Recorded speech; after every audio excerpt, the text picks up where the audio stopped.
Good afternoon. Good afternoon, everyone. This is Charles with the Exodus Logistics Learning Center, America's #1 dispatcher and freight broker training. Today is Saturday, 16th of August, 2025. This is our Saturday edition of our Dispatcher 101 training for beginners. Um, as a dispatcher, one of the best tools, or the main primary tool, you will need to understand is, well, let me ask that question. What do you think the #1 tool you're going to need to understand how to use as a dispatcher, in your opinion? Let me ask you that. Anyone? What was the question? As a A dispatcher, load board. load board, yes. Mr. Ellis like, the load board, duh. What's the number? I was asking, what is the #1 tool you would need to use as a dispatcher? The load. So, um,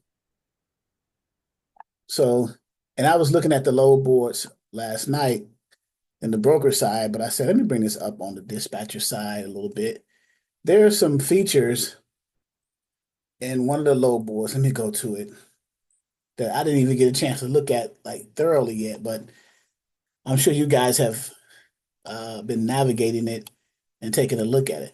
But the load board is key for a dispatcher because that's how you find that's how you keep your trucks, your carriers that you're dispatching for, running, right? You keep them running and they move freight and that's how they get paid.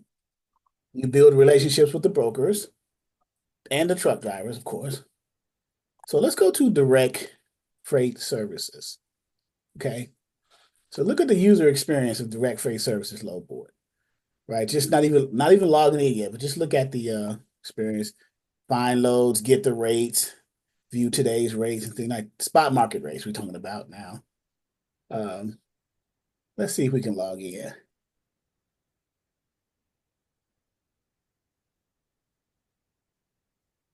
And It's funny that you brought up direct freight because I thought last year they were done. why would you say that? I think I had got an email or something that said that they weren't posting loads anymore. Really? Well, let's prove that theory. Um, let's prove that theory. So let's go back to that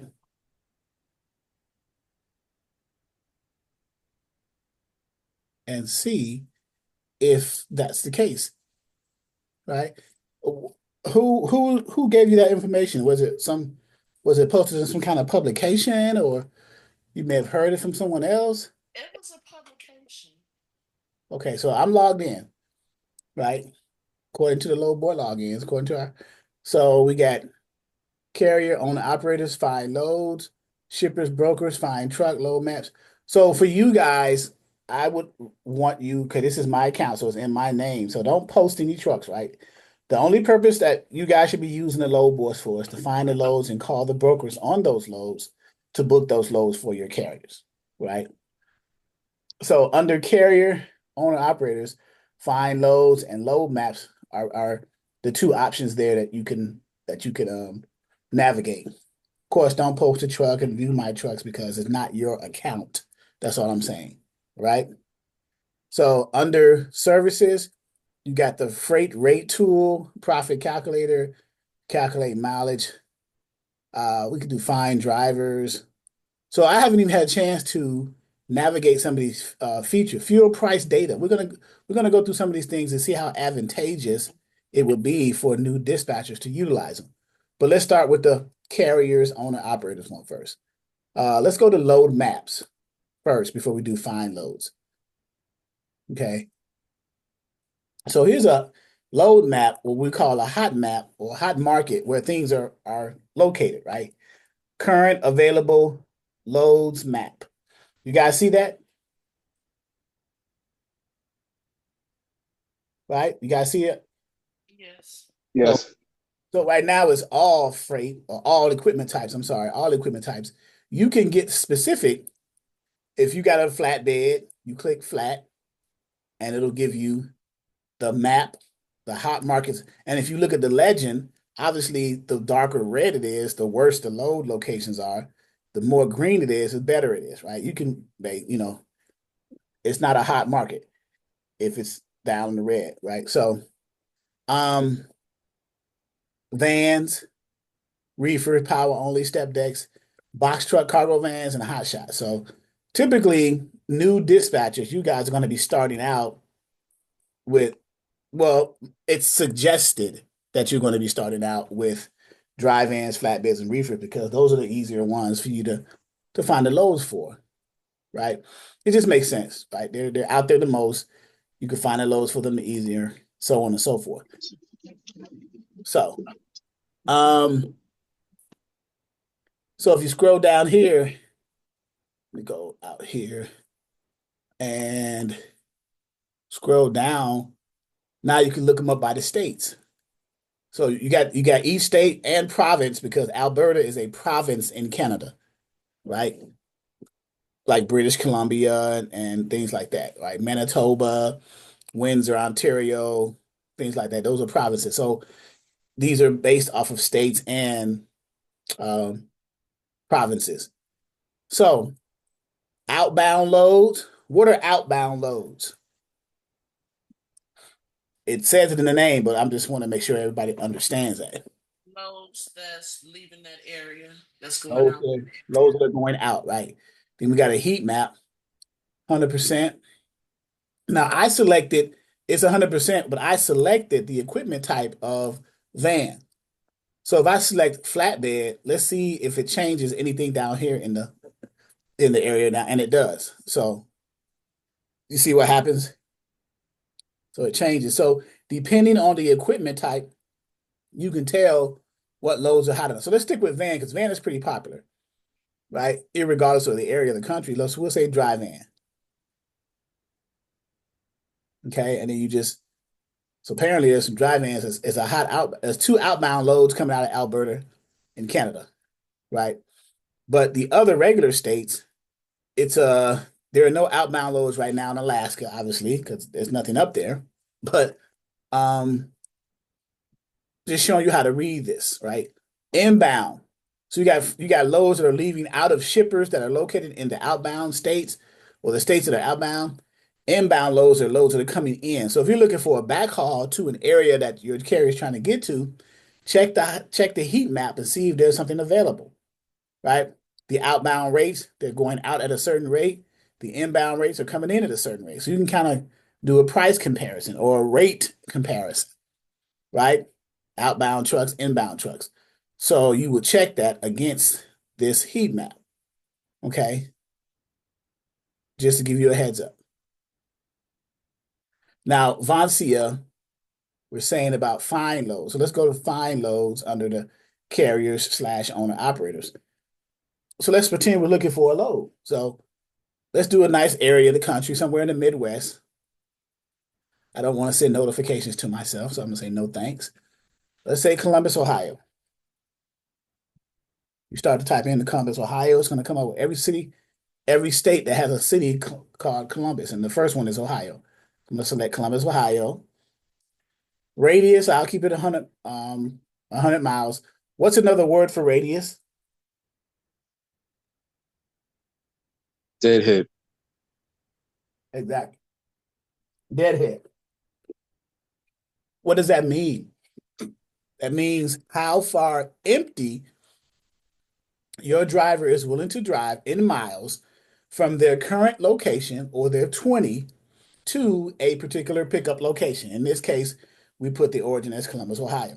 So they're willing to find a shipper coming out of Columbus and within a 100-mile radius or deadhead miles from Columbus. That's the standard today. You can do it less, you can do it more. It used to be 200 some years ago. Right now, the standard radius or deadhead is 100. Okay.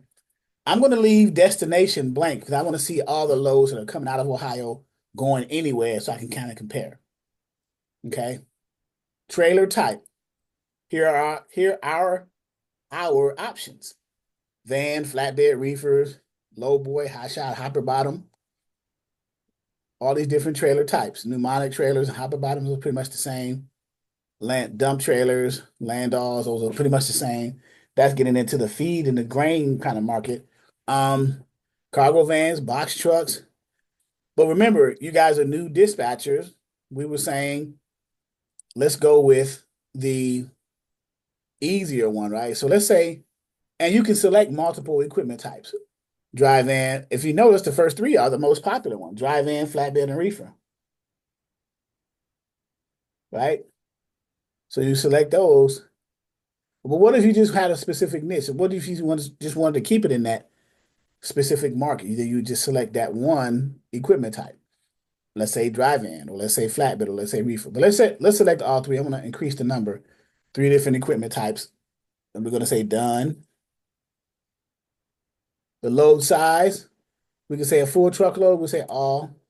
If you say all, it's either a full truckload or an LTL, and it will say it in the load. It'll say full or LTL. But I'm gonna say all. I'll leave shipping date blank. The age, well, you want to sort the results by the age of the load. In other words, the ones that just got posted will be on the list first. You can sort it by something else too. You can sort it by the rate. If it's posted by a broker, the rate. You can sort it by other things too. The deadhead miles, the origin city. There's so many options to sort it by. All right. So you seeing this, Vancia? Yes, I'm seeing. Okay, because we want to make sure that, yeah, because I don't know who told you about there's no lows on here. But well, we haven't gotten the results yet. Yes, we haven't hit search yet. Weight, less than 40,000. Let's say less than 40,000. And then the length, let's say all typical 53-foot trailer. You can send yourself, you can set a load alert. You can create this load and set an alert for it. So when something pops up, it'll alert your email or ding and chime to your phone. But right now we won't do that. We can clear the form, what we just put in here, we can clear it by hitting that. Watch, I did. I just did it. I hit it, clear form. So I will have to go back and type everything in, right? Columbus, Ohio. Just showing you the navigational piece of how to do it. Columbus, Ohio. Going anywhere. Trailer type, drive in, flatbed or reefer. Hit done. Load size all, newest, sort date, ship date any, weight all, length all. And I'm going to hit search and see what we get. So it's thinking. So here we go. Here is our what's called a result set. This is the result set of this search. It yielded or got us 604 available loads. See that right there? Available loads, 604. Everybody see that? Okay. Go ahead. Someone had a question. Yeah. What didn't I do? Because I only have 342 loads. Did you select drive-in, I have flatbed, and reefer? Then I have Columbus, Ohio, radius 100. Destination is empty. Radius again 100. Less than 40. All, any. So Oh, you I got put, I no's. put weight, I put weight as all. I didn't put less than 40. I put all. Oh, okay. So select all, and then you should get 604 or something close to that.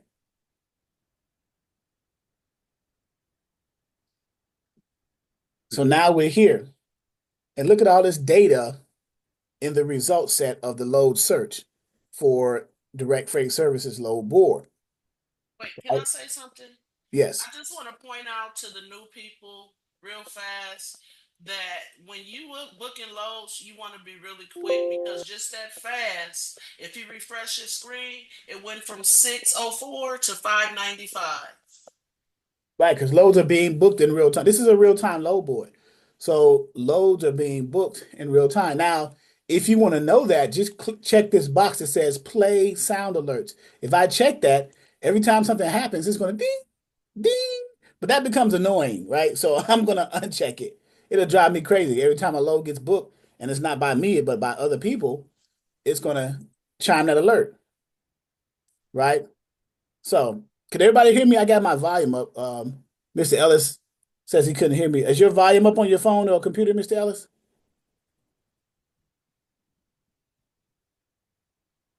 Because I got mine up to like 75 out of 100. No, I can hear you. I couldn't hear Vancia. Oh, she's just talking low. Okay, yeah. She probably doesn't have her mouth near her headset piece. So, okay, so And I don't. see, there you go. So she probably got one of those blue parrots, and then she got the piece hanging up instead of down by her mouth, so it'd be louder. So so here's the result set. Look at all this data. How do you interpret this stuff, right? Well, the result set is in what's called columns. These are all columns, right? Height, age, DH miles. DH miles is the deadhead miles. Trip miles are the miles from the point of where you pick up a load to where you deliver the load, irregardless of the number of stops. That's the trip mile. In other words, the drive miles. If you add the drive miles and the deadhead miles to that origin location, that's called the total miles because it includes deadhead. Does everybody understand that? Do I need to re-explain it? We good? Okay. Origin is the city and the state. ST is the state of the origin. That's the city origin. Origin, what's another name for the origin location? Consigner. Consigner, what's another name? Origin consigner. Shipper. Yeah, shipper. Duh. The shipper. Right. Or pickup. You can say pickup location. Pickup location, origin, consigner, or yeah. So looking at this first one, it's Fairfield, Ohio, which is 102 miles from Columbus, because Columbus, remember, was our starting point in the filter that we put in when we first did the search for the loads. We put in the filter. Okay. So Fairfield is 102 deadhead miles from Columbus, and then you got to drive 594 miles to get to the delivery destination, which is West Des Moines, Iowa, right there. Okay. Here's another column, trailer type. Well, V, what is V? Van, a dry van. Van. V is van, R is reefer, F is flatbed, comma, SH is hot shot, SD is step deck. I'm going down the list here just to get a different variation.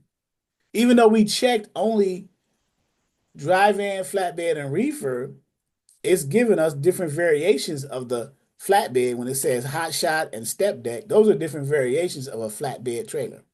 A hot shot trailer is a shorter trailer length flatbed. Okay, so going to the next column, the load size, is it a full truckload? Is it a partial? Is it a LTL? Well, most of them saying full, so I'll just leave it at that. Okay. The length of the trailer. Some brokers post their length, others do not. Now, with each column, it has a hyperlink. There's a link where you can click it and you can bring up the information that's posted, and the ones that are empty, you can push down. In other words, put it in order, right? And I'll show you in a minute. The weight of the load, right here in this weight column, you'll see all the weight, different weights, 39,848 pounds, 6,260 pounds, whatever. If your carrier has a certain weight limit according to what? Their carrier profile. They're going to tell you in their profile what weight they require and do not want to exceed. So you just simply look at the profile and try to make sure that you don't exceed the weight. If you happen to find a good paying load, but it kind of exceeds the weight of the carrier's requirements, then just ask the carrier, hey man, I know you said you only wanted don't go over 40,000 pounds, but I found this great paying load. It's 42,000, an extra 2,000 pounds, an extra ton, but it's paying almost double what you would normally get for that lane. What do you think about that? Most carriers are going to say, yeah, the Yeah, extra 2,000, especially if the terrain is flat, they're not going up hills and stuff. right. So that's there, the weight.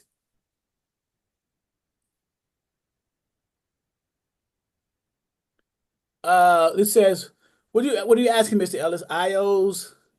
This is a free load board. This here.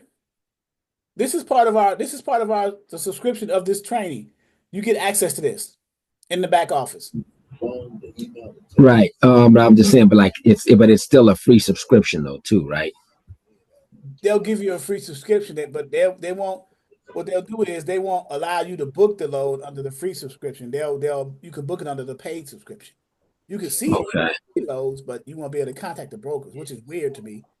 But So then how will we use it since it's a part of the back office? Until we go back there, we can look and we just access it. But I mean, we can't post anything on that load board no, because but it's if you find a load that matches your carrier's requirements, you can call the broker and book the load. okay. Yeah, just contact them and say, hey man, I see you got this load coming out of Fairfield, Ohio, going to Des Moines, Iowa for a drive-in. Is that still available? And they'll say, let me check. Oh, by the way, what's your MC? You know, the standard process that brokers go through to see if they can Right. qualify you. Okay, so the next column, we got weight. Now we got pay rate, right? So remember I was saying each column, you can click the link, the hyperlink that for the title of the column, like pay rate. So if you want to see what rates are paying the most or what estimated rate per mile is paying, you just simply click the pay rate. So I'm going to click pay rate here.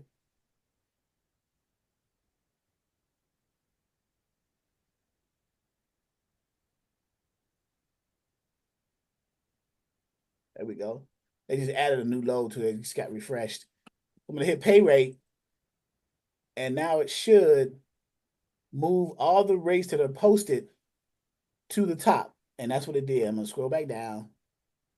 And now we got the rates in order. They're in order of the pay rate numerically from highest to lowest. You see that? 4,800, 4,000, 3,225, 3,100. All these loads now.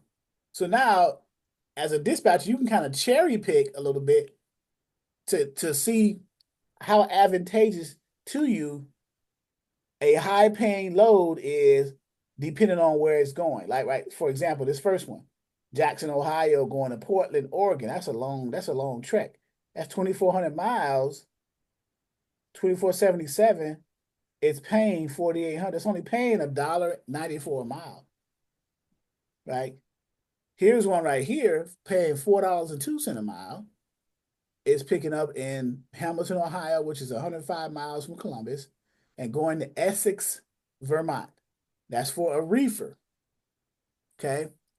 Only 18,500 pounds, but it's paying 32.25. Okay, let's stop right here Okay. because when you're booking loads, you don't want to just pay attention to the rate of pay. You want to make sure you can get your driver out that area. Right. So Vermont is a iffy. And why do you say that? Can't get out of there. For what type of equipment type? Because you gotta notice this is a reefer equipment type. Are you saying for any equipment type or a specific type of equipment? Most equipment types. Okay. Vermont is in the Northeast, like New York, Rhode Island, Connecticut, things like that. So you're going to deadhead. You're going to have a little bit more deadhead to get to another load. Go ahead, Mr. Ellis. Uh, I just would to kind of Vancia's point about the rate. Um, Generally, that's why those rates are generally higher because they know it's going to be hard to get out of there. For the Right. most part, they It's got to going entice into you to go up there. But some people are willing to do it because they figure, okay, even though it's going to be hard getting up out of here, they like considering what they might make to go in. They'd be willing to eat whatever it is to dead out to get them something else. It may be 200 or 300 miles away. But considering they made whatever that load paid, if it's a high paying load going in, it might balance itself out.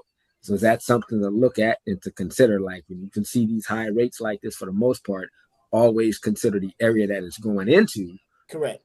Correct. So let me make your lives easier, yours and Vancia's and everybody else's. Let's go back to our search criteria to filter, and we got 3 equipment types that we select: dry van, flatbeds, and reefer. We said, okay, those are the equipment types that we want to focus on. But coming out of Columbus, Ohio, which is in the Midwest, but let's say our destination, let's choose either a state, or you can choose a state or multiple states, right?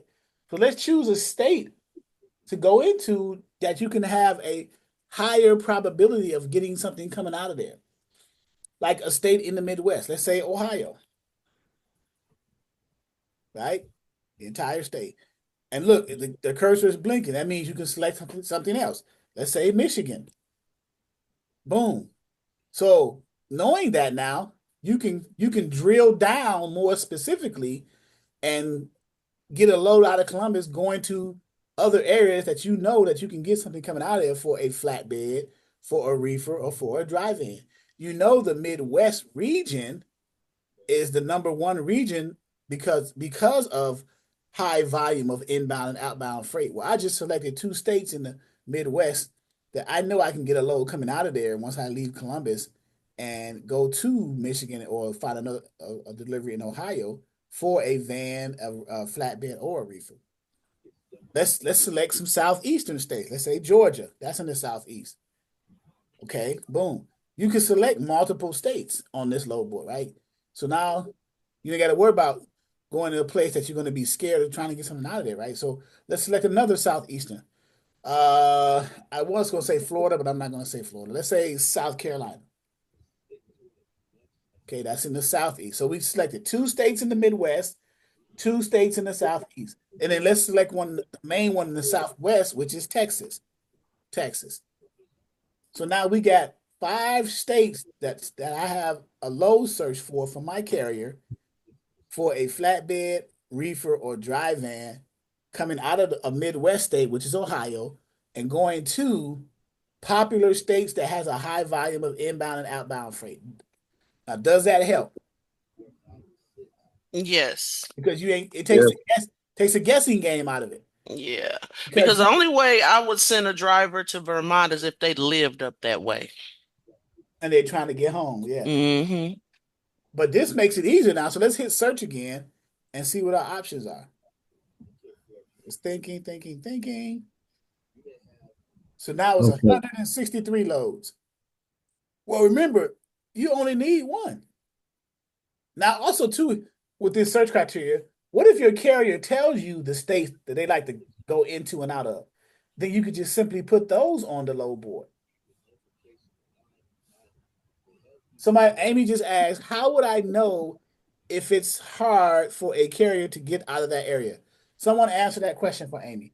How do you know if it's hard to get out of that area? 2 ways. 1, you'll learn from experience. 2, on the load board, 1, 2, 3 load board, there's a, what you call that map? Where you can see what loads are coming out of what area. Well, let's do that. Let's go there. It's called load availability. Yes, load availability. Go there and show Amy what you are speaking of. So you're going to put these tools together and create for yourself dispatching workflow. So you'll be able to understand once you put this information together, you say, oh, it makes sense now. I got this resource showing where freight is, the high probability of freight inbound and outbound. And I got this other load board that I can do a search for loads according to those high volume inbound and outbound states. So now 1, 2, 3 load board, there's something under loads called load availability. Okay. So if you look at this, you can look at it as a map version of it, or you can look at it as a list. Okay. So if you look at it, and it's in alphabetical order according to the states, and it shows you for each state the outbound, intrastate, and inbound loads. What does intrastate mean? Those within the state. Loads that are just within that state. So for Alabama, for example, because AL is Alabama, and by the way, let's go trailer type, and let's select our 3, 1, 2, 3, right? And we hit apply. Let's keep to that same theme as direct freight, right? So let's follow the same theme. And let's go back. So I'm going to select the same one so we can be consistent. And then we'll say the region is the US, right? We want to keep it all US. We don't want to go just to the Midwest. We don't want to go just to the Southwest or the Northeast. We want to all over the country. So our trailer type is the same as the other load board, and our region is the United States. Okay. So now that we have that, we can look at the list version of it, or we can look at the map version of it for those of you who are visual, right? So that's the map. Look at that. Matter of fact, let's stick to the map version because it's color coded. You can kind of understand it. So according to the color, if it's red, loads are limited and they're low. So it's a bad area for drive-in, flatbeds, and reefers, inbound and outbound freight. And you can hover your mouse over the state and it'll give you the numbers. Like, for example, Kansas, which is red, it has 165 outbound loads, 15 intrastate, and 155 inbound loads. Now, that's not a lot, but again, you only need one load, right? If it's what is that color? Amber or kind of burnt orange? If it's that, then it's medium. So red is low, the burnt orange is medium, which means loads are slightly limited. Red means they're limited. The orange one or brown one means that they're lightly limited. And then the green one, they're high. Loads are available. So look, all these Midwestern states and a little bit of the Northeast, they're high. We're in Ohio. I chose the state. I chose North or South Carolina and Georgia. I chose Texas, and I chose Ohio and Michigan. So did I choose right areas? Yeah, because they're green. All of them are green.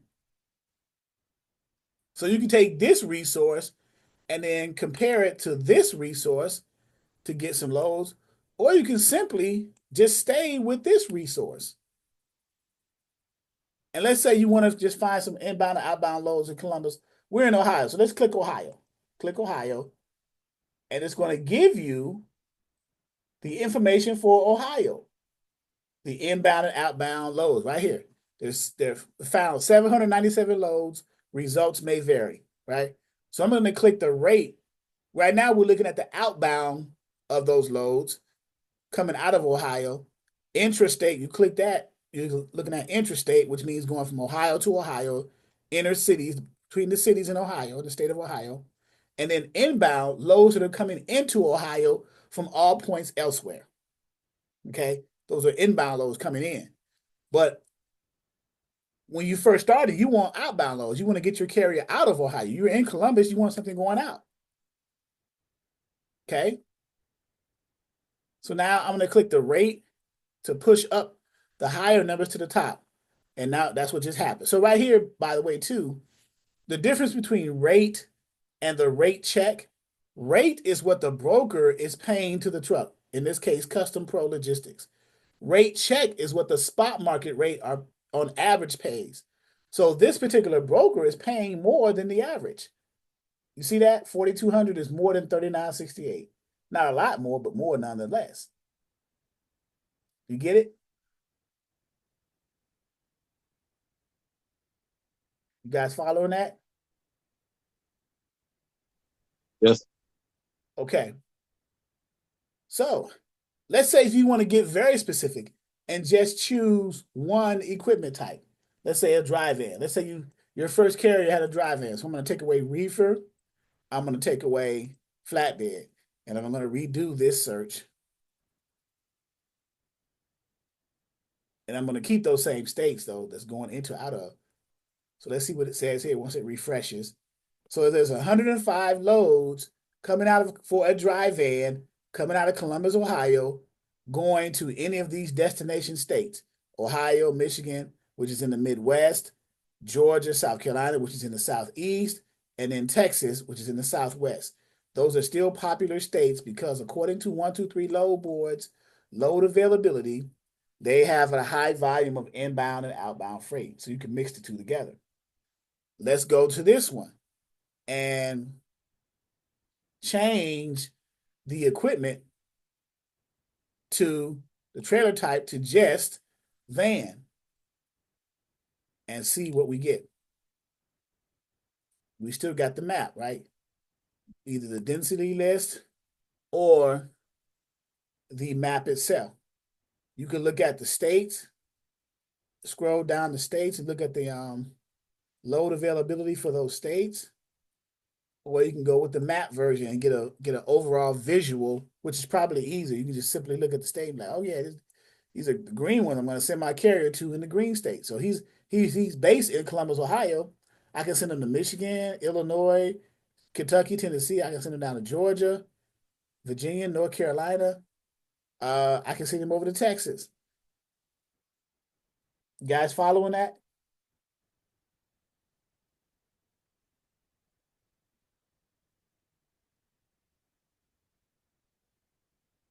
We good? You guys following that? You understanding that? Yes. Yeah, Amy says she liked the map. It's more visual. Does 1, 2, 3, I'm sorry, does next load has this feature? Let's go to next load and see what features of next load. So these load boards that are back here that you have, once you understand all the features and how to use them, then you can use it to your advantage, right? So let's go to next load. The beauty of next load too is it changes on the fly. So now we're going to log into next load and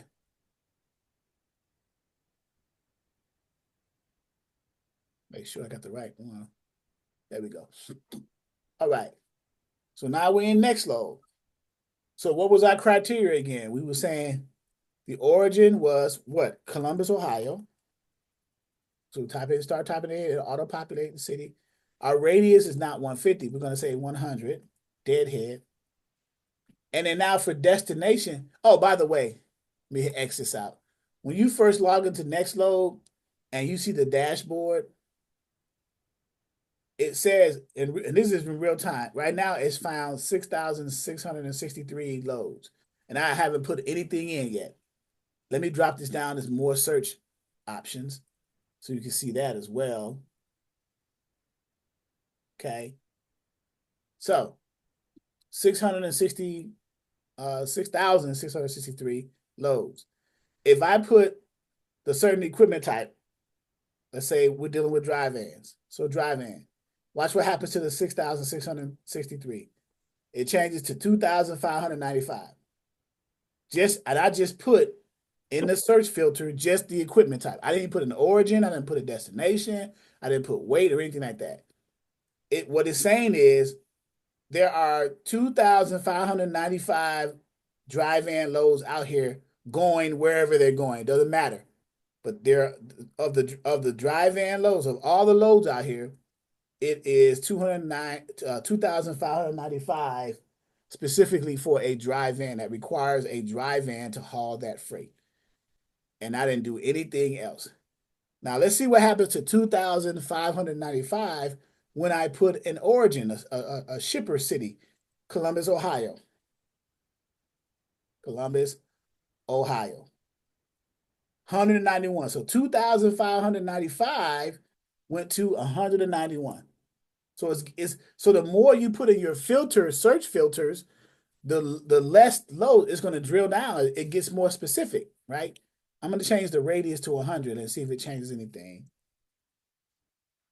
Okay, so it took away 91. So just by taking away the extra 50 miles out of the deadhead, you lost 91 loads. It went from 191 to 100. You guys saw that, right? Right there. So load boards in real time. Let's see if we can add cities. Okay, Ohio. Can I add another city? Michigan. So it's not going to let you. I was trying to see if it separates it by comma or anything like that. Nope. So yeah, so this load board doesn't allow you to add multiple loads to it. I'm sorry, multiple states, just one state at a time. So that's fine. So I'll just say any for right there. I still got Columbus, Ohio. There's 100 loads coming out of Columbus, Ohio for a dry van.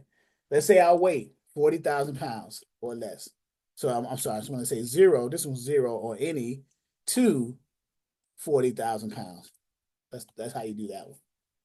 Okay. And it went from 100 to 53.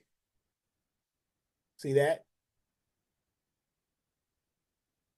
So the more you drill down in your search filters of trying to find loads according to your carrier's profile, the less the loads are, because you're making the search features or the search requirements, you're putting stress on the search requirement because you're giving them specific requirements. I want it out of Columbus, Ohio, within a 100-mile deadhead for a drive-in with 40,000 pounds. They're like, what? You're not general. So, and then, so now we got 53 loads. Now remember, you know certain areas where there is high volume of inbound and outbound freight. So all you would have to do is just select the destination areas, knowing that information from 123 load board. Right now, a 53 load, you can look at 53 loads pretty simple, right? You can look at that. It's not a lot of loads to like download and put in a PDF or Excel spreadsheet. They're literally right here on the screen. So I'm gonna hit rate and bring them up. There we go.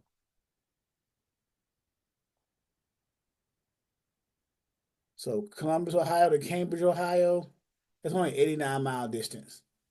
So that's not paying a lot of money. It's paying $400 for 89 miles. That's $4.49 a mile, but it's kind of like chump change. Here's Blue Ash, Ohio, which is 88 miles from Columbus, and it's going to go to Orlando, Florida, at 6,100 pounds. Not a lot of weight. It's paying $22.78, which is $2.53 a mile. It's not a bad load, but it's like, man, could have got some more out of that, right? Especially depending on the commodity and all these other things. Okay. But that's, you're navigating the load board there. All right. Going back to 1, 2, 3. So you decided to select one of the green states of outbound freight for your carrier to deliver to. Okay.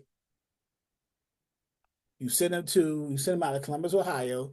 Let's say you go to, I don't know, Nashville, Tennessee, where there are 230 outbound loads in Nashville, Tennessee. Not a lot of loads coming in. It's only 20 inbound. Hopefully we're one of the 20, or we can be 21. We'll still be obligated to pay that invoice. So, any questions?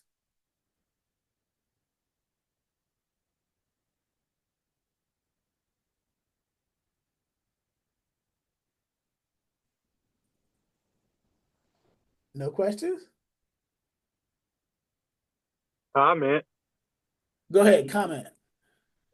Yeah. Hey, everybody. I would tell you one thing on 123 low board.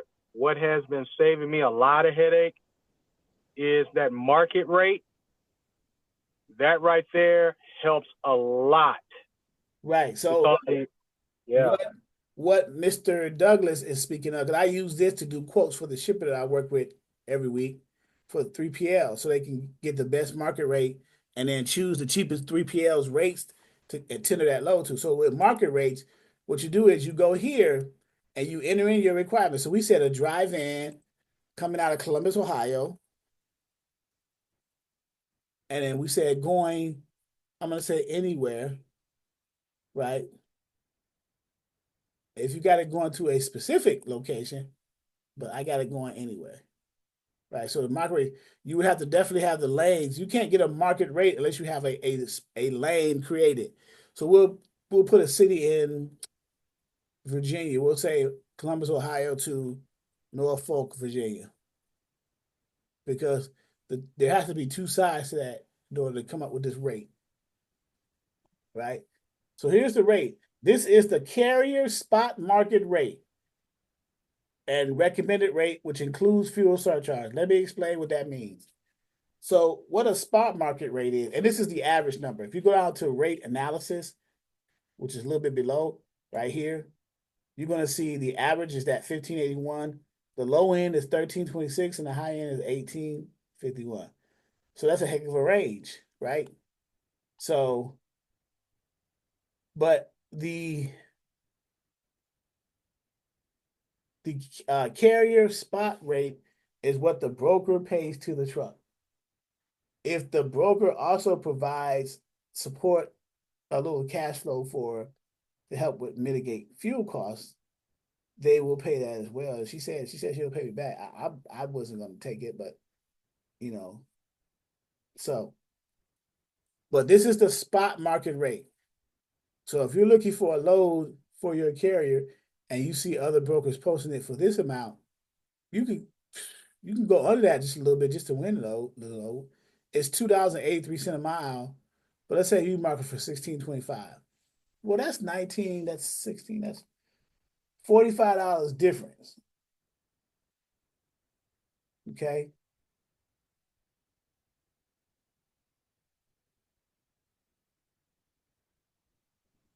Any questions? We'll interpret this later on right here. But if you're gonna use 123 load board, use it to your advantage, right? All these stats right here. So for example, 7 MPG, what is that? Before I explain what it is, what is that? Miles per gallon. Miles per gallon. So what they're saying is a tank of diesel fuel, a full tank of diesel fuel nowadays gets you 7 miles to the gallon. So now how do you calculate the fuel cost for that? And remember this number, $3.65 per gallon. That's the gallon for diesel right now. That's what they're saying right here. You get, and you don't have to know this, your carrier does, but to have this knowledge and be fine, you'll be more well-rounded to help your carrier with their bottom line. But it's not required for a dispatcher to understand the fuel costs for the carrier, right? But you can use it as value. You can use it as a value add to for your business to bring in carriers. So, what do we say? 7 miles to the gallon, 7 mpg. So now, however many miles that particular lane or that load is, you would divide 7 into that number, and that'll give you how many gallons of fuel you need for that run. So, for example, if we go back to this one,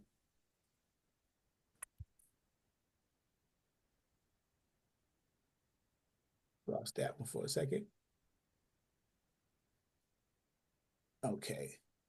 If we go back to, it's 559 miles from Columbus, Ohio, and then I think we said to Norfolk, Virginia. Okay. So it's 559 miles, right? So if we go back to our whiteboard,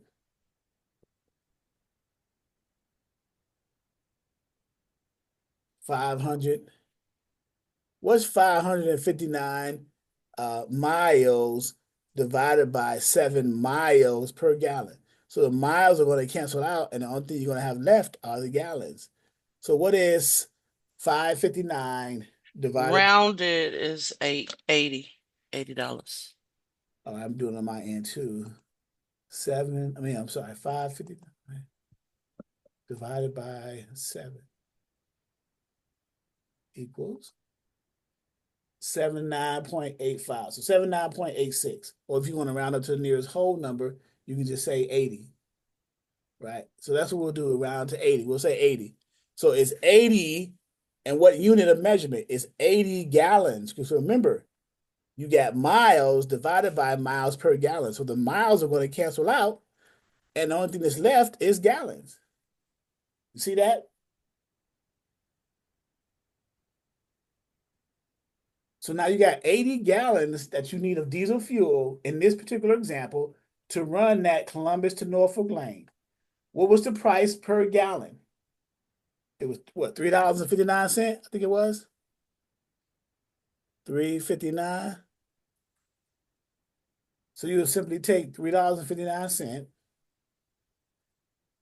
times the number of gallons you need, which is 80 gallons. That's going to give you $286.69, which it should said in the problem. It did 291, close enough. $2.91, the fuel cost.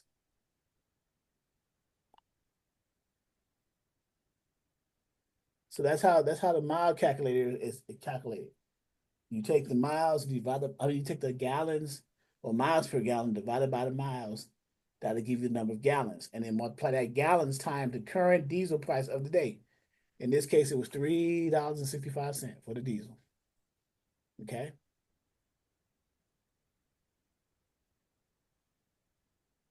Any questions there?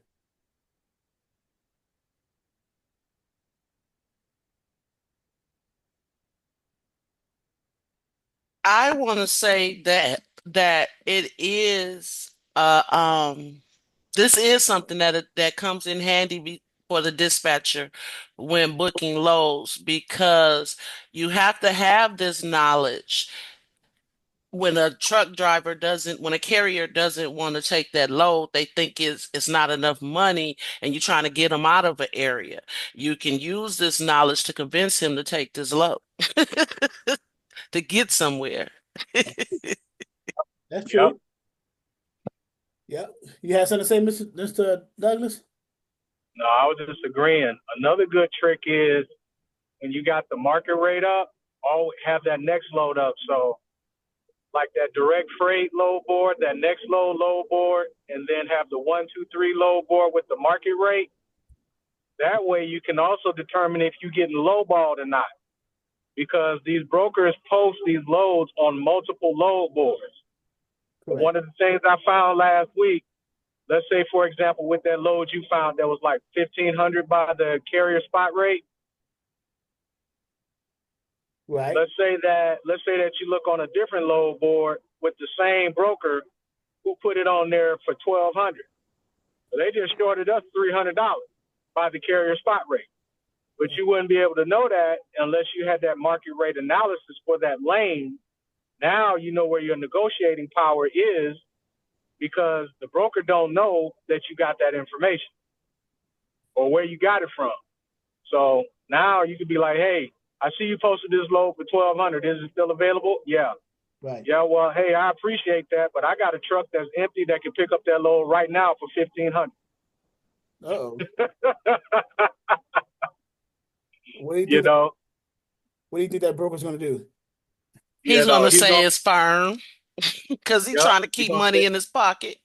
try to keep money in his pocket. I'll be like, well, hey, I appreciate that, but it doesn't even meet the criteria for our carrier. So, hey, if you change your mind, give me a call back, because we got other brokers calling us that want us to take a load. So we just thought you might be interested.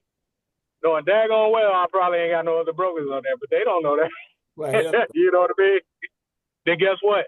He called back. Hey, yeah, we could do it for $1,475. I'm like, okay, you got a deal.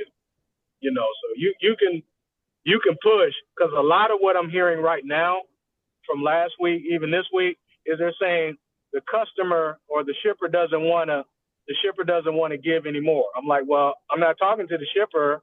I'm talking to you. That's a lie, though. That's a lie. Well, so Yeah, I know. I can't say it's a lie. Yeah. So some shippers are firm in their load tenders, but they give the broker enough money that the broker can peel into their profit margin. That's why. So the shipper doesn't want to give anymore can be translated into the broker doesn't want to come down off of their profit margin. That's pretty much what it is. I'm like, well, I'm not talking with the shipper. I'm talking to you. I'm like, well, never mind. It doesn't fit the carrier, so I appreciate it.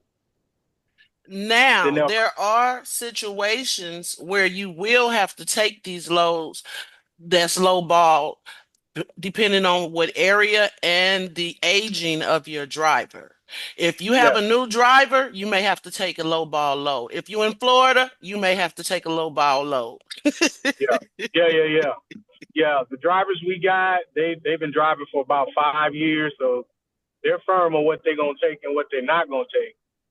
And I'm like, all right, well, sometimes you might, just to get you out of there, you might have to take a little bit less. So you got an option: take it for what is posted, or you're gonna risk deadheading longer than what you need.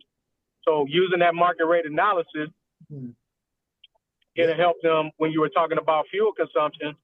You're losing money. So why not make money at least enough to cover the fuel cost so we can get you out of that area into another area where you can Exactly. make more money? Yep. So knowing that though, you gotta first understand what areas. If I'm a carrier, I say, well, what areas would that be, sir? You're my dispatcher. You're telling me that you can get me out of Columbus, Ohio. You'll send me to areas where I can get loads like backhauls out of that area. But how do you know that's the case? Says me, the carrier, to you, the dispatcher, right? Right. That's where the market rate analysis come in. I can be like, hey, I'm already looking at different lanes that are in your area that are paying more. So now I can use that market rate analysis to break down the cent per mile, how much fuel you'll be burning, if getting you out of there, how much money you'll be making at your next pickup, all of that. So that market rate analysis really helps. So the more information I feed you as a dispatcher to the carrier, the easier it is for you to make decisions, but you also understanding the method behind why I'm moving you the way I'm moving you. Because I'm not forced dispatching. I'm giving you options. Either it's your option because it's your truck. Right. But if you want to get out of that area so you can make more money, it makes no sense to keep sitting in an area where you're losing money when you could already be in another area where they're paying a higher rate. Well, why did you send me there if you knew it was going to be like this? That's the thing. I didn't send you there. I go off of what you recommend. You see what I'm saying? You see the recommendation and you do your research and you determine that although you gave me these suggestions, Mr. Carrier, I don't think going into this particular area is a good idea because there's no high volume of outbound loads coming out of there. Right. And sometimes they'll say, hey, I don't care. I just want to go after that rate. I'm like, okay, I'm telling you, if you go after this rate, you're going to get shorted coming out. And hey, I need to get it. All right. Then I book it. Then guess what? Hey, man, I need to find something getting out of here. Well, it's not like I didn't tell you. Right, exactly. So now we got to work. Now we got to work with what we got. So as long as you keep feeding them information to make decisions, it's not on you. Because one thing that I found out last week, you don't control the spot market. The spot market is what it is. So you either take it or leave it and get stuck, or take what is given to you. And that's where the strategy comes in to keep them moving and making money. But if they thinking they're getting COVID rates, they're not going to get those. Especially even with flatbeds right now, you're getting about $2.20-something a mile. And that's just because of the spot market rate right now, contingent upon where you want to move. So now he made a good point. How does he know that? So let's go to a resource that can show cents per mile rates for those equipment types. So 3 equipment, and under tools and resources, we got something called trend lines. So now that's another resource you can put together in your arsenal. These load boards, the market rates, the equipment types, and now we got trend lines to show for a specific equipment type what the going rate is for it now. So, for example, he said flatbed. So we're going to go with, these are the trends you got van demand and capacity. All demand and capacity means is the load to truck ratio. For one truck, how many loads are available in that certain market? So, but the van, he said flatbed. So flatbed rates. What are the average cents per mile right now today for the flatbeds? And right now, it's broken down into 5 different areas or 5 different zones. We are coming out of the Midwest zone. We're in Ohio. As a matter of fact, let's go to the equipment type that we're talking about in this example, which is a drive-in. So let's switch it to drive-in, van rates, just to stay consistent. Okay. Hey, Shiante. So let's go to van rates. So these are zones. This is $1.85 average. These are average rate now, spot market rates. This is the Northeast, the $1.85. This is the Southeast, $1.97 per mile. This is the drive-in equipment type. Southwest, $2.08. Midwest, $2.14, and West, $2.08. So we started out in our load search out of Columbus. Okay, so we can either keep them running in the Columbus or the Midwestern market, with all these other states over here and still average about $2.14 a mile, or we can send them to the Southeast at $1.97. Now you're gonna try to negotiate above the average, but these stats are just telling you what they are right now in real time, right? 2 week increments, like 15, like a 7 day and a 15-day increment, but the average is nonetheless. Okay. 208 in the Southwest. So you take and put these tools together. You say, as a dispatcher, I'm going to use drive-ins as my niche. Okay. Once you decide that, then you're going to take your carrier's profile and say, okay, I got trend lines up. You can have multiple screens. I got trend lines up to see the average rates for that van. Then I got the load boards up to look at the different outputs of the loads, direct freight services, particularly the market rates for 1, 2, 3, and you're putting together a system for yourself, okay, to determine the best possible routes to run your carrier. But you have to understand how to use the tools before you do that, right? You got to understand the tools before you're able to use the tools.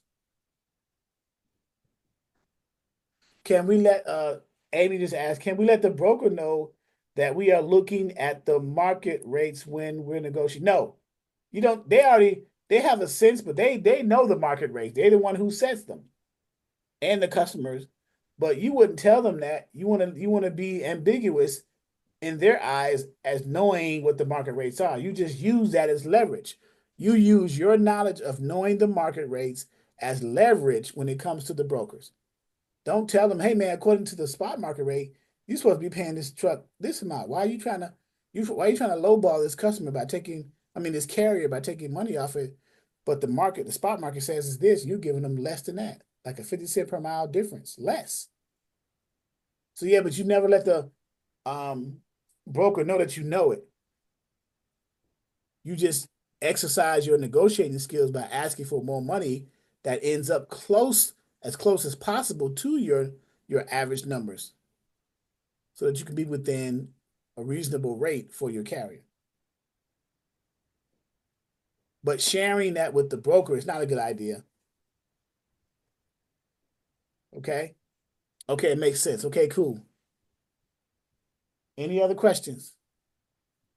I'm glad we're on this subject though with this load board and how to navigate in different features of the load boards. So Well, I got one, Charles. Maybe y'all can help me out. Okay. Be a class project. I got 2 flatbeds that will be dropping in Bluffton, South Carolina. These drivers, Bluffton, South Carolina. That's where they're going to be dropping Monday morning. They only like to run pretty much the Southeast. So that means, with the exception of Florida, Georgia, Alabama, Mississippi, Arkansas, Oklahoma, Tennessee, Kentucky. I think I already said Alabama. Okay, so Bluffton with 2 F's, right? Bluffton, South Carolina. Yes, sir. Okay, so I got the spot mark, right? So I'm gonna put I'll just put a north or southeast city, which is Norfolk, Virginia, but I'm just getting the rates for that. But going back to direct freight services, you said Bluffton, South Carolina. South Carolina. Okay, there that's it. And they only want to run the Southeast. They don't want to go anywhere north. You said a flatbed, so I'm gonna change the equipment type from a van to a flatbed. Yes, sir. And then you said the states that they run. They want to run specifically in the Georgia, okay, Alabama. All right, 1 second. Georgia, Alabama, yep. Mississippi, Mississippi, South Carolina, naturally. South Carolina, right, within their state. Arkansas, Oklahoma. Okay. And Texas, Tennessee, and Kentucky. Texas, Tennessee, and Kentucky. So now we got all those right there, and I'm gonna hit search. So these are flatbeds. These are any size, any all this other stuff. Weight anyway. I'm just gonna look up anything and see. So we're gonna see what Yep. we're gonna see what we Now, did. now they also want to stay within a 750-mile radius.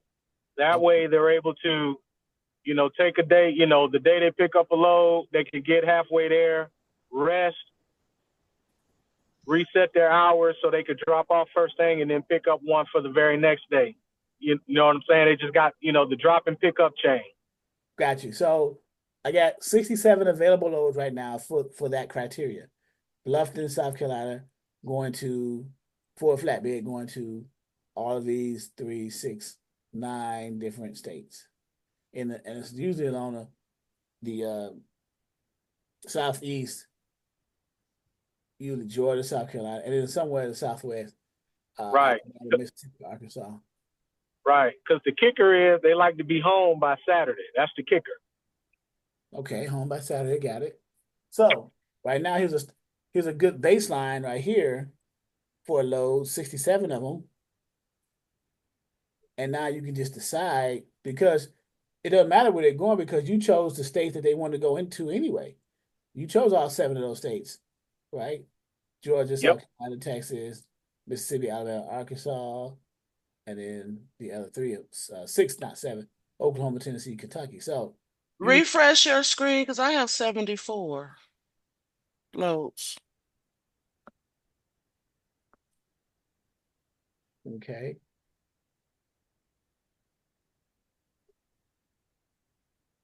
Oh, I see what I did. I still have Michigan in here. Let me take it out. Okay. So now we got 67. So now I can go to the rate, click that, and it'll bring up the posted rates by brokers from highest to lowest.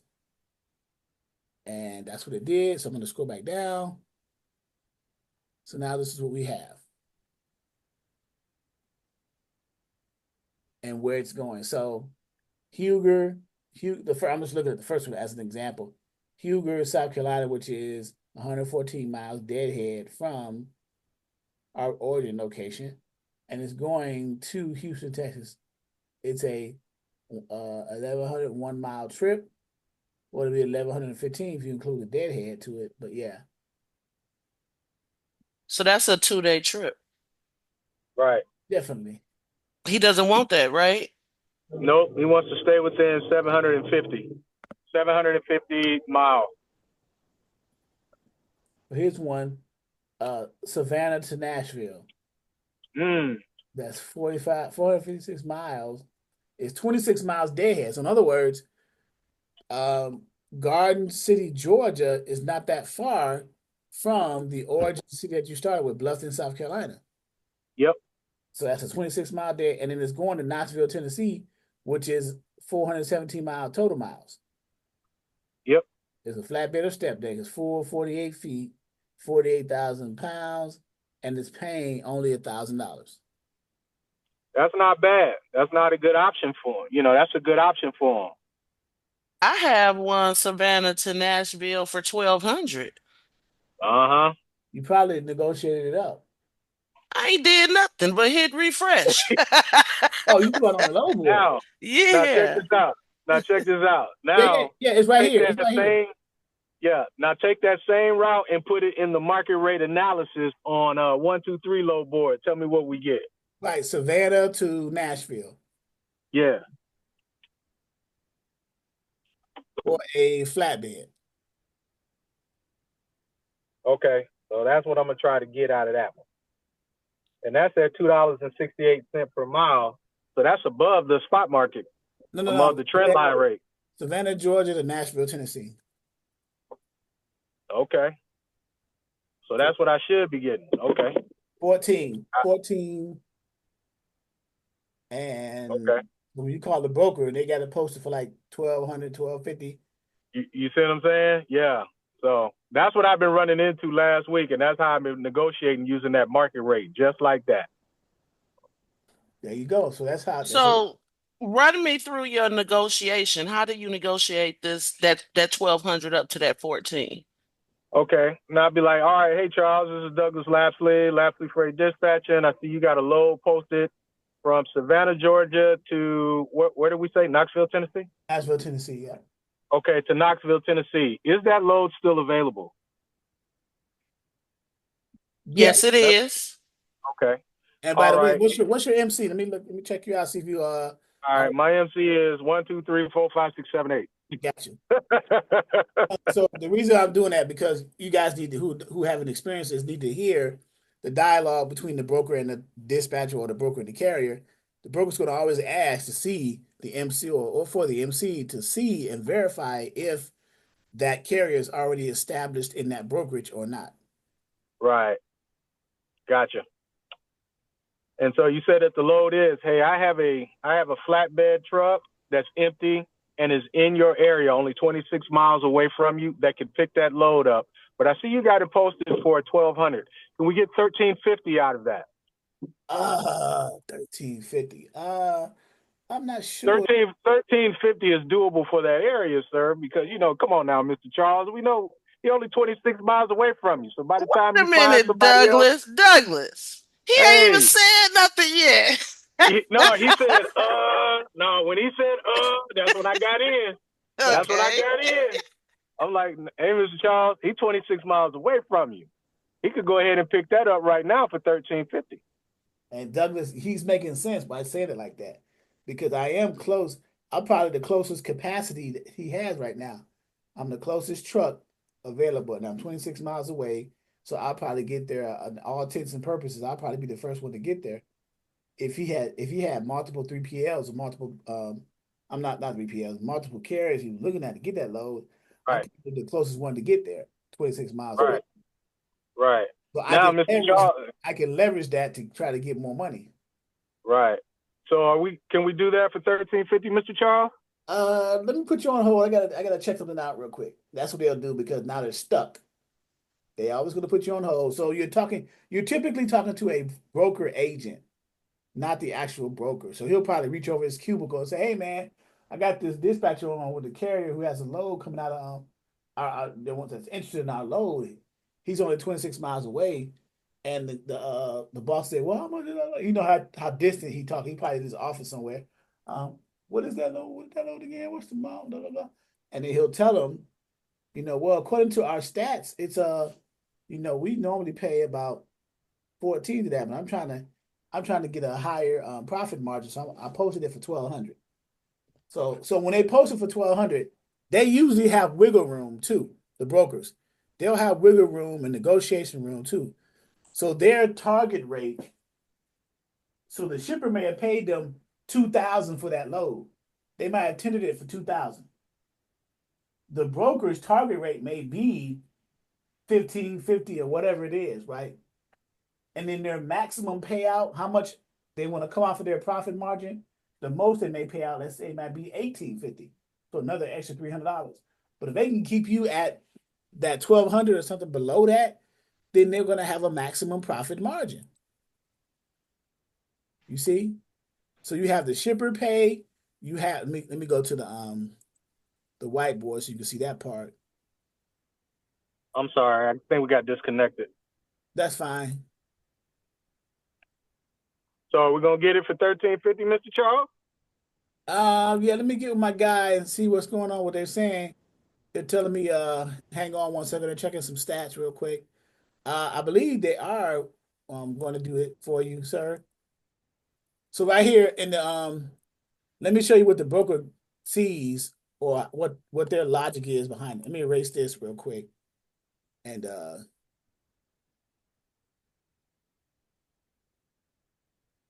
1,300, huh?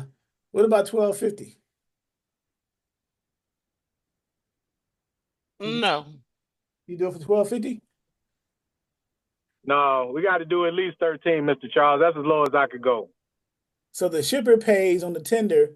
Let's say they gave that he posted it for 1,200. The shipper is paying the broker 2,000. That's the shipper's pay. There is brokers have a target rate that they want to pay it to a truck that'll maximize their profit margin. That's a target. It's called a target rate. Okay. And that rate is, if I can get it up here, target rate let's say it's 1550. But he posted for 1200, so it's well below the target rate. If he can get it for 1200, he just made $350 because you just subtract 1200 from 1550 and you got extra profit margin. That's what brokers do. And then the actual maximum payout, which is what the most a broker will pay for without losing their profit margin, too much profit. If they got to negotiate up, they say that number might be 1850. How did you get the shipper pay? How did you calculate that? You did 20%? No. The shipper pay is what the shipper tendered that load to. I'm just using that number as an example, as a Oh, okay. as a I thought you multiplied up 20%. as a baseline starting point. That's what I'm using that for.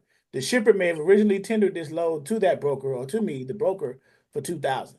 I posted it on the load board for well below my target rate because I want to win. So if I'm posting it for 1200, I'm definitely, and somebody bites at 1200, guess what? I just made, how much did I make? If I posted for 1200 below my target rate 1550, the shipper tendered it to me for 2000, but I get a carrier to bite on it for 1200. Well, how much did I make as a profit? What's the difference between True. 1200 and 2000? What did I make? Oh, that's $800. 800. Thank you. $800. It's math, guys. It's simple math, right? They have a target rate. That's something that's realistic, and they figure, okay, well, most carriers and dispatchers don't know this formula and this philosophy, so I'll post it below my target rate to see if anybody bites on it.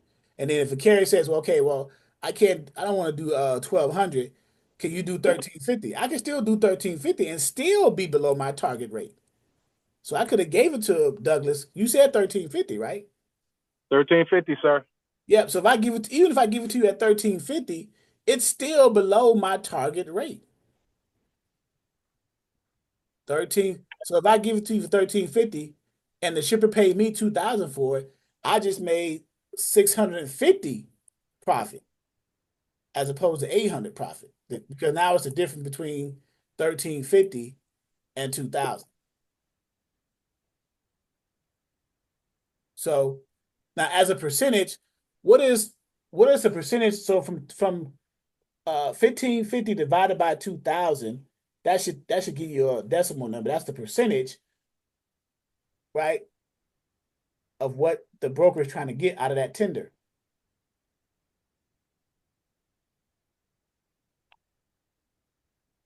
Right. So if you let me take a calculator and take 1550 divided by 2000 equals 77, 70, 78, 78. Okay. So I may have did that wrong. But anyway, it's a certain margin, a certain like 20% is $200. So they might have done 25, 30%. So, but at any rate, it was determined that their target rate was 1550. They posted it for below their target rate, 1200. Douglas called me and said, well, can you do 1350? I can because it's still below my target rate. So I'm still going to get some extra money as a profit margin. Because when you deliver that load and turn in the POD dispatcher for your carrier, I'm still invoicing. How much am I invoicing the shipper for? Either myself or through my factoring company. How much would I invoice the shipper for? The 2000? $2,000, and then I will pay you your 1350, and I keep the change. See how that works? Yep. So what's the point of posting under? Is that standard? Do they always post under the target rate? Yeah, because as a broker, you're trying to make money. You want to make money. You Okay. determine. So let's do another example to kind of bring home the point. And let's use, okay, a broker has let's say the broker's tender profit margin percentages. Every tender that they get from a shipper, they want to make at least 20% of each shipment, right? So let's use the 2000 as an example again. So the shipper tenders the load to the broker. I'm the broker. It tendered to me for $2,000. Okay. I say, okay, I want to make at least 20% of that. So what's 20% of 2000? That's 400, right? 400. $400. So 400 subtracted from 2,000 is what? 1,600. 16. So that's the maximum I'm going to pay out. That's my max payout. This is the shipper pay. This is what the shipper is going to pay you, tender you. This is your maximum payout as a broker because that number, you can't go beyond that because it's going to tear into your $400 profit margin, right? So this is your max payout that a carrier can negotiate or a dispatcher can negotiate you up to 1,600. You see where I'm going with this, right? Because now your profit margin is 400, which is 20%, right? $400 profit margin plus 400. So now your target rate got to be something below that. So let's say your target rate is 1,300. That's your target rate. So you posting it on the load board. This is a target rate. You may post it on the load board for that target rate or something below that target rate, especially if it lines up with what the spot market pays for that. If you got a spot market load on the load board going from wherever to wherever and it's paying 12.75 and 13.50, well then you can post it for the same thing and still be within your target rate. But let's say you get a carrier calling you saying, "Hey man, I know you got it for 13.50, but I'm trying to get like 14, 15 for it." Well, now you're getting into the realm of getting close to your max payout, right? Because it's above your target rate, 13.50, 1,400. Are you guys following that? Yep. So basically, let's say if I took this particular load from you from Savannah to Knoxville, Tennessee. I took that load, you did the rate con, everything is good, he picked up, dropped off. That means you just pocketed $700, correct? If I rate con you at what, 1,300? At 1,300. If you took it at the target rate? Yep. Yeah, if you took it at the target, if I posted it on the load board for let's say 1,200, but you negotiated me up to my target rate 13, and I gave you a Right. rate con for 13, yeah, because I'm still going to invoice the shipper 2,000.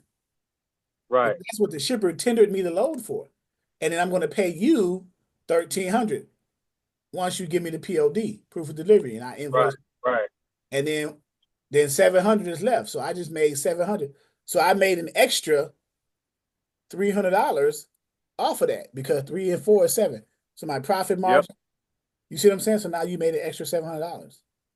So you know what? I would be a broker to take new drivers where I could get that kind of money. Or more. Yeah. Because a new driver, they'll take them low balls. Yep. I just found my niche. Okay. But the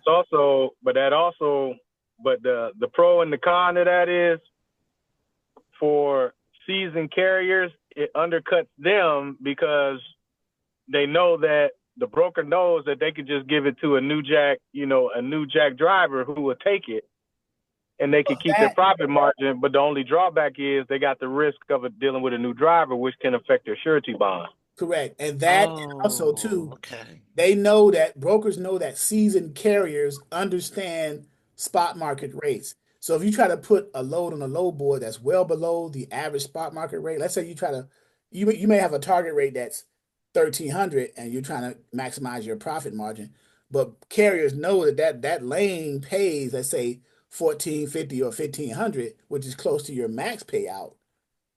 They see it posted for 1,300. A seasoned carrier may not even look at that. They be like, "Man, is he crazy? We know that this lane is paying 14 and 1,500. Why is he posting it for well below that?" I'm not even calling that broker. You see, so yep, stuff like that. So you gotta, Okay. All right. That's the only advantage and disadvantage to that. Yep, you got it, guys. So my question is, Charles.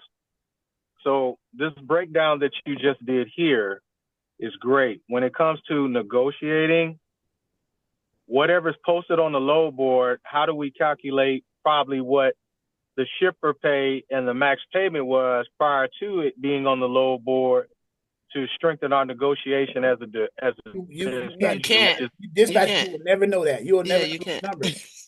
If you knew so that, never let if the you knew that, so Douglas, you'll be at one of the greatest advantages in history.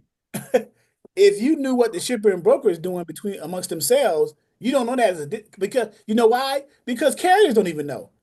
You wouldn't know that. You know how much of an advantage you'll be at if you knew that relationship between the shipper and broker and how they produce those numbers like that. You'll be at such a good advantage. The only thing that you do know is your stats and your analytics from the spot market rates, the average of that, and then you just kind of like guesstimate certain things. But the actual concrete numbers, no, a dispatcher will never know that. They can get awfully close. I'm serious, man. Can you imagine if I knew that already? What an advantage I'd be at as a dispatch trainer? Are you I'm gonna kidding? try to find me a formula. I'm gonna try to find me a formula to Now, figure them out. yeah, because by us being on both sides of the spectrum, it shouldn't be hard to figure out. It shouldn't be, but then you'll make the mistake of getting it wrong, and then you'll put yourself and your carrier in a precarious predicament. Yeah. Right, So you got to be right. careful when you do that. So the only concrete, well, not even concrete because it fluctuates with the market, is the spot market rates. What the brokers are paying the carriers on average, and then you put your margins on it, or you assume what the carriers are getting their numbers from, or I'm sorry, the brokers are getting their numbers from the shippers. But there is So no could we do? concrete. Oh, I'm sorry, Charles. I'm sorry. Now you might go to OpenAI or Chat GPT and try to squeeze some information out of them. But then who's to say they're right as well too? Even though they're using machine language and digital analytics, you know. Yeah, yeah. So taking a look at this target rate, that's the one that's on the load board. So what if I added 20%? Well, the target rate wouldn't even be on the low board. The target rate usually the target rate is what's on the low board, but sometimes brokers will post below that target rate. They may put 12.75 or 12.50. Oh, gotcha. Okay. So so the spot market rates could be either a target rate or a number below the target rate. It's never going to be a number above the target rate because if it would be, that means the broker is going into their profit margin. They're losing money. They would never post a load above their target rate. They're losing money if they do that. That makes no sense. Right. You see what I'm saying? So they're going to always post at target rate or below because they want to increase their profit margin. This is economics, guys. Economics. So I don't know who else is giving it to you like this, but this is what it is. I have nothing to lose by giving it to you like this. I have all the gain because you're going to get all this knowledge. It's going to make you a tighter dispatcher. You're gonna overwhelm the broker somewhat. They're like, man, where you get your information from? I need to learn it from you. So Yep, and we go over it so much, we learn something new every class. It reinforces what you've already taught us, and I always learn something new. That's why I stay here. well, I appreciate that, and that's the goal. Hopefully, that's the goal is to get the knowledge, over and over again, and repetitive, so you can come down to a science. So when we do have conversations, you know, at some point, I want to get to the point, even though this is a basics training, I want to get to the point where I'm using more intermediate and advanced terms because you have already learned the basics and got your foundation already established. Now I can move on to that next phase, which I'm never going to move on to the next phase until I'm comfortable with a majority percentage of the class that understand the basics and have their foundation. So you'll never see me using big terms yet. I won't ever do that until I make that determination. So, because there's so much more that you guys need to know, but right now your foundation has to get established. And you'll be surprised, people out there, carriers and brokers, who don't even know this stuff right here. This stuff right here on Right. the board. You'll be Yes, surprised. sir. Yes, sir. Like these carriers I got now, I mean, there are some hard go-getters. Just with the fundamentals from this class, I will tell you, I've already saved him in the first week over $7,000 reduction in his fuel expenses. Look at that. Just from using the 100 to 150 mile deadhead rule of thumb, he's already saved $7,000 in fuel expenses. Look at that. They were literally deadheading 200 to 300 miles. That's Why? Who was dispatching him? crazy. That's insane. That's the thing. When I was doing my cold calling and I got this carrier that had 4 flatbed trucks, I came right at the time where the dispatcher quit and they were stuck in 4 different dead end areas. Had a chit chat conversation. Now that is for all 4 flatbeds, though, right? Not just one. Correct. That's for all 4 collective. It was 7,000 in reduction in fuel. Correct. Okay. Either way, that's still good. I mean, he gotta love you for that.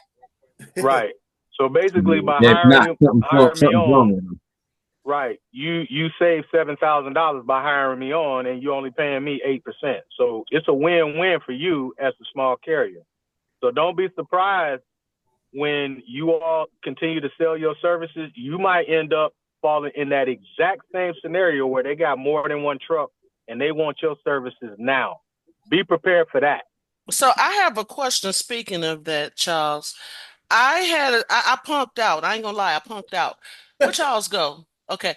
I had a potential carrier with multiple lanes, but they wanted me to provide them some numbers, and I should have called you, but I didn't know how to go for that. What do I always tell you guys when you get in those situations like that? What do I always say? Give Call me you. a call. And I know better. Yes. And I didn't. All you had to do is give me a call with 5 minutes. Trust me, 5 minutes. He would either say yes or no. He was just too knowledgeable for me. I was like, oh, he intimidated me. Okay.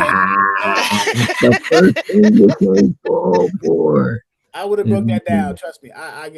Listen. I done been with fleets, 20 or 30, 50 trucks.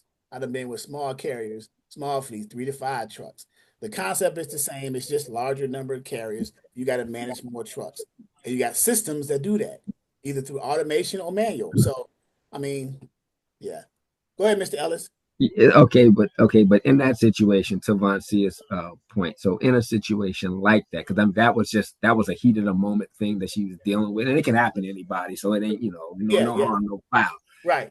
How would you go about, okay, like saying, okay, we know we need to call Charles to figure out how we gonna handle the situation here. What would you say to that person in that moment, just to kind of put him on pause for a little bit, just so we can reach out and make that call to get the information that we need to get back to him on?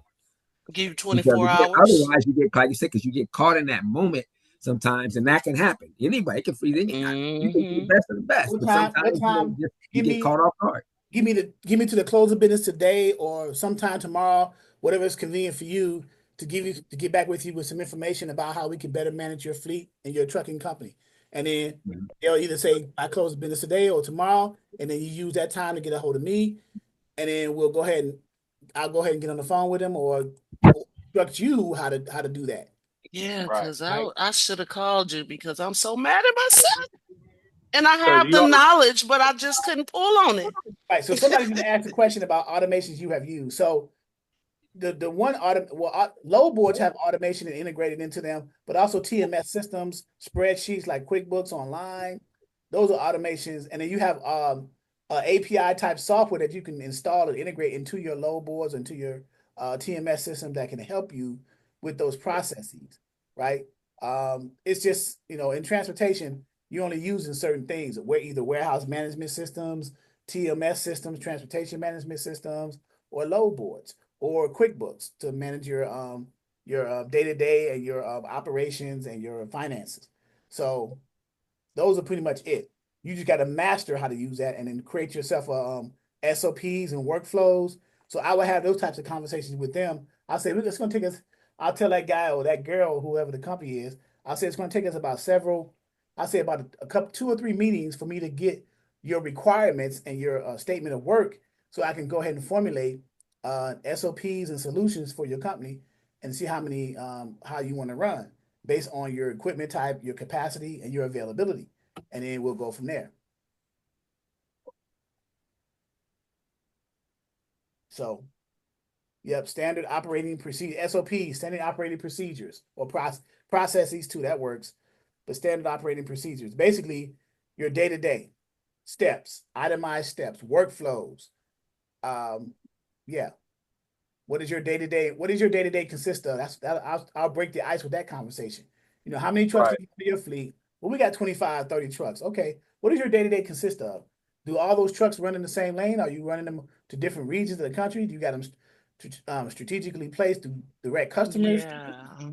Or And do I think, excuse me, I think the reason why I didn't reach out to you was because it was a fleet of box trucks and I really didn't want to deal with it because he was used to making a certain amount of money and everything. And I was like, I'm not gonna deal with him. He too much. Right. So yeah, so with box truck, I mean, is it no touch? Do your drivers touch the freight? Do you have like contracts with direct customers? Do you have like Mattress Firm, Amazon? How are you running the trucks? Where are they running to? Are there teams? Is it a two-man team in the box trucks? How are you delivering the freight? Is it no touch, dock to dock? You know, I would have asked those types of questions because I did box trucks for 10 years. So I'd be like, well, how are you running it?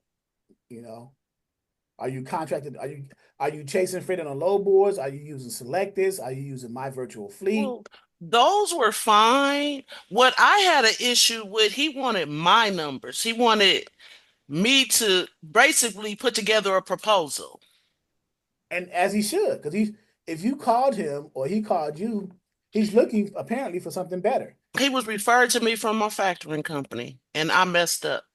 So the factoring company refers carriers to dispatchers because those carriers are not producing enough invoices to support having a factory company. They're not turning in enough Hmm. invoices to make that money to pay for their factory. That's why they're giving them to dispatchers to help them find loads. That's the whole point. So whatever number he gave to you is a lie, because if Okay. that was the case, then he wouldn't be calling on you to dispatch it. If he's making whatever he said he's making, then why would he need you? Right? Yeah. So Mm, right there, mm. that's a lie. And I would have exposed it. I was like, how did you get, a hold of it? Oh, this factory company that I'm dealing with. Then I would have reached out to you privately and said, he got something going on. And then Yeah, because I didn't even know that was why factoring companies were referring them because they give me drivers all the time. That's how I get majority of my drivers from my factoring company. right, because factory companies need to leverage dispatchers to find loads for those drivers so that those loads can be factored so that they can make their money. That's how factory companies, right. That's how it works. You see the Hmm. game? That's the game. Yeah. Welcome to the game. Yep. One of the things, Mr. Charles, with the SOP that you're talking about, standard operating procedures, the small fleet carrier, I asked him, did he have one? He was like, no. Can you help me make one? I said, yes, but that's going to be a consulting fee. And that's Right. about a $300 consulting fee because that's not dispatching, that's consulting. So Right. now you're asking me to develop something for your organization to run. No, he got Yeah, 5 trucks. That's right. 500. Well, whatever Yeah. your So, whatever your whatever your worth is and your price points for that type of service, that's completely and entirely up to you to right, determine that. up Right. to me Yeah. because I don't want to price him to death and then lose his business. So I'm giving him Right. just enough of a taste to stay on the hook. Right. So yeah, but don't discount consulting when you're asked to do those things outside of dispatching into probably an additional price for your service. That's correct. Well, I that's actually why I started my other company, Credit Rise Solutions, because I kept running into issues with other issues, and I needed to have a price point and a company to cover it. And that's one of the reasons why I started my other company. well, you not only ran into issues, but you said you ran into issues with other issues. Yeah, yeah. Okay. All right, guys. Well, we have come to the end of the road here. Are there any final questions before we get off here? Nah, this was a very good enlightening class. Very good, Charles. Okay. Amy said if the carrier tells you they want to run a certain number of miles so they can be home by the weekend, how many miles a carrier can drive within a day? Great question. 600. It depends on the miles per hour they're driving because the hours of service, HOS dictates that a carrier in a 24-hour day period, the carriers could be on duty 14 hours. Within that 14 hours, 11 of which they can drive straight. So if you're driving 11 hours straight at 60 miles an hour or 65 miles an hour, it depends on what the truck is governed for. Let's say 60. So what's 11 hours times 60 miles an hour? That's 660 miles. Hmm. There's your calculation, right? So, but some interstates do 70 miles an hour, some do 65, some 55. But if I your just truck, keep it rounded at 6. That right, way, give or take. but if the driver tells you that the truck is governed for, it cannot, in other words, it can't go no more than 65 miles an hour, it's governed to stop there to avoid speeding, which is sometimes the newer trucks are like that. They're governed for a certain limit. So let's say it's governed at 65 miles an hour and he's on an interstate that the speed limit is 70, well, he's going to do 65 because he's still below the speed limit. So, but he's not going to do 65 for 11 straight hours. He might go a stretch and then run into some traffic, slow down, get off from the exit, get some gas. So you don't calculate the numbers for 11 straight. You may do 11, you may do 65 miles an hour times, let's say 8 hours. Let's be realistic, right? And then use the other difference to for stopping for fuel, resting, whatever, right? So, and that's how you figure out the information. Can you put the person's email address in the chat for cold calling? It's right here on the screen. Chasa, bam, right there. Right. So as soon as you go to the this Stacy Newby, are you a student? I was told it's going to be a little while before she does the next class because she got some things on her hands she's doing. Right, I understand. So I'm gonna copy and put it right here in the chat. So She just tells us just to do it as a study group amongst ourselves until she sets up another session with her. Right. So I just pasted the email 3 times in the chat just in case. So in the meantime, you guys are doing self-study, and I think Mr. Douglas is spearheading that. So if you want Mr. Douglas's email in the meantime, then Mr. Douglas, do you mind putting your email in the chat? No problem, sir. So we'll go from there. There you go. So you guys grab that, and then we'll go from there. Okay. And then looking at the Zoom calendar, our next one for August, the Zoom training, today is the 16th. So it will be Sunday, the 24th. We'll start the 4th week. Remember, every second and 4th week of each month. So this was the 2nd week. We finished on the Saturday. The 4th week starts on that Sunday, the 24th, that Wednesday, the 27th, and then that following Saturday, 2 weeks out from today, that 30th. So Sunday, the 24th at 11 a.m. Eastern, Wednesday, the 27th at 6 p.m. Eastern, and Saturday, the 30th of August, 12 noon Eastern Standard Time, because some of you are in different time zones, so you know how to make the adjustment, right? California, out west, 3-hour difference. Mountain Time, 2-hour difference. Central Time, 1-hour difference. And then Eastern Time is the same time as my time, because I'm in the East. So same time zone. So, okay. All righty. All right, guys, I will have this video formatted and up on the YouTube channel as well as the back office later on today for you. My wife is on vacation. It's her birthday Monday, and she left today. I saw her off. She went to Philly, and then she's going to go down to Orlando. So I got the house to myself. Yay! Oh, so that means you can drink milk out the carton now. I know, right? And leave the toilet seat up when I go use the bathroom with all types of stuff. You better remember to put it back down before she come home. one assignment I got from her, she said, that grass better be cut when I come home. I said, who are you talking to? And she said, then she gave me that look. I said, okay, all right, I'll take care of it. So, yep. Yeah. Oh, yeah, that's right. Shiante's birthday is Monday. She has the same birthday as my wife, the 18th of August. Happy, I was gonna say belated, but it ain't here yet. But happy upcoming birthday. So hey, happy birthday. Shiante, yeah, she's in the 756. Happy birthday. Everybody out there where you at, Charles? I feel lonely. Well, come on out here. Where you going? It's too cold. It's too cold where? I used to live in Ohio in I'm not Youngstown. in Ohio. I'm not in Ohio. I'm in Virginia. I know, but it's just over the bridge.